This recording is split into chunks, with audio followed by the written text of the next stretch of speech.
وبتایبەتیش زۆر خۆشحاڵی بەناوی مەدرسەکە کە بەناوی مامۆستای ئەمە دیمەنی ئاهەنگی کۆتایی هاتنی خولێکی دەستگای نووری حکمەیە کە تایبەت بوو بە خوێندنی زانستە شەرعیەکان کە تێیدا خەڵات و ڕێزلێنان بەخشرا بە سینۆ بەشداروی خولەکە.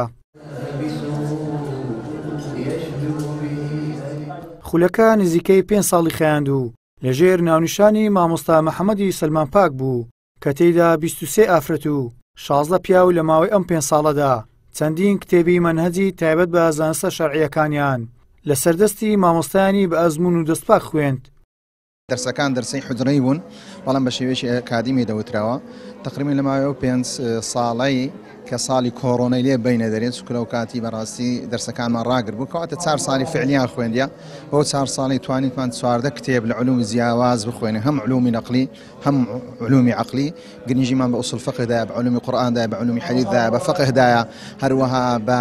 منطقدایە بەو بابەتانە هەروەها بە نەحوو بە سەرف هەروەها بە بەلاغە و ئەو بابەتانەمان هەم خوێندیە. تەرکیزمان لەسەرەوەی کردیە کە کۆمەڵە کەسێک سوود بەخش بێ بە کۆمەلگا نەک زیان بەخش بێ کۆمەڵە کەسێک بەڕاستی بەبتەمایەی ئاشتی کۆمەڵایەتی و هەروە ئاشتی وڵاتیشدا بە پارێزی تاقینەوەی شامیلی زارەشیان پێ دەکەن ئەگەر بێ لەو تاقینەوەی سەرکەوتوو بوون ئینشاءالله بەردەوام دەبی لە گەرین لە پاشەوەی ئیزازەی علمیان دەدەینێ. بەشداربانی خولەکە دڵخۆش بوون بەوەی دوای کۆشش و شەونوخوونێکی زۆری ڕابردوو توانیویانە ئاشنای زانستە شەرعیەکان بن و لەو بوارەدا شارەزا بن ڕاشی دەگەێنن لە داهاتوودا ئەرچیان ئاشناکردنی زیاتری دینی خوایە بە گەشتچین و توێژەکانی کۆمەلگا و بە تایبەتی گەنجان. گشتە داوا لە خوای گەورە دەکەن موفەقمان بکە بتوانین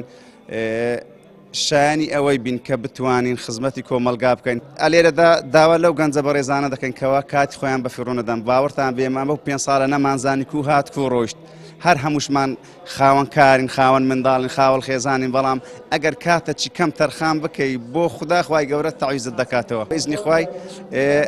دەتوانین پەیامێکی جوان بگەینین و دەستخۆشی لە هەموو لایەک دەکەن بە تایبەتی دەستگا کە بەڕاستی خزمەتێکی زۆری کردن لەگە مامۆستا بەڕێزەکان هیوادارینەوە خوای گەورە موفەقمان بکات. ئەمە زۆر دڵمان خۆشە بەڵام لە هەمان کاتیشدا دڵتونبوونێکمان تێدایە کە خواحافیزی لەو دکتۆرە بەڕێزانە دەکەین لایەکەش ئەرچیمە زۆر زیاتر دەبیتن لەوەی کە قوتابی بووین زیاتر خەریکی لێکۆڵینەوە بووین بەڵام ئێستا ئەرچیمە دەبتە بانخواز بوون کە ئەو خەڵکەی بانگ بکەین لە بۆ دینی ئیسلام. وابڕیارە لە ماوەی نزیکدا کۆتا تاقیکردنەوە ئەنجام دەن و دواتر لە سەردەستی مامۆستایان مۆڵەتی پێشنوێژ و تارخوێنیان پێ بدرێت و کەسانێک بن بتوانن لە داهاتوودا وسیلەیەک بن بۆ بڵاوکردنەوەی پەیامە جوانەکانی ئاینی ئیسلام. گەیلان سابیر، کەناڵی ئاسمانی پەیام، هەولێر.